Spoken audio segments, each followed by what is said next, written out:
The city never truly slept.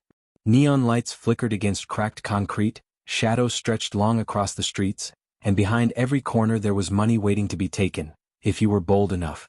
For years Darius had been bold. He moved like a ghost through the alleys, slipping into businesses after hours, lifting jewelry from careless socialites, emptying wallets from men who wouldn't miss it. He told himself it wasn't wrong, it was survival.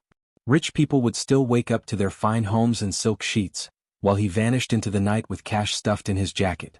But that night was different. Darius had just left a pawn shop window lighter than before, a gold chain in his pocket, when a scream split the air. It wasn't the usual kind of city noise.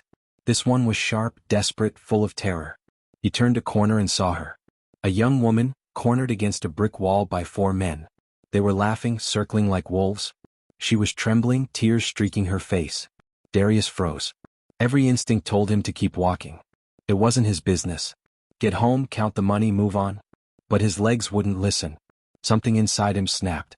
Moving low, silent, he crept up behind them. His fist shot forward, crashing against the skull of the nearest thug. The man collapsed instantly. The others spun around, snarling. The first rushed him. Darius sidestepped, grabbed his arm, and flipped him hard onto the pavement.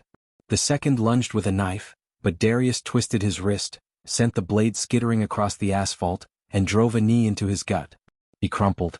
The last man hesitated, eyes wide, then turned and bolted into the darkness. Silence hung heavy in the alley.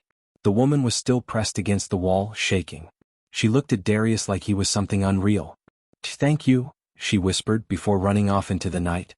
Darius stood there, chest heaving. He waited for the familiar thrill, the rush of victory he always felt after a good score. But this was different. Stronger. Sharper. He felt alive. That night he didn't sleep. He kept replaying the scene in his mind, not the fight but the look of relief in her eyes. The next night he didn't rob anyone. He patrolled. He watched. And sure enough, trouble always lurked in the shadows. Muggers, drug dealers, predators, he hunted them all. His martial arts training, once just a tool for survival, became a weapon for justice. He still stole, yes, but only from those who deserved it. Crooked politicians, gang lords, crime bosses.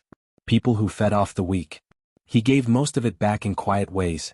An envelope slipped under a struggling shopkeeper's door, cash left in an orphanage's donation box. The city whispered his name in fear at first, the thief who stalks the night. But soon stories shifted. He wasn't just a thief anymore. He was something else. A protector. A shadow standing between the innocent and the cruel.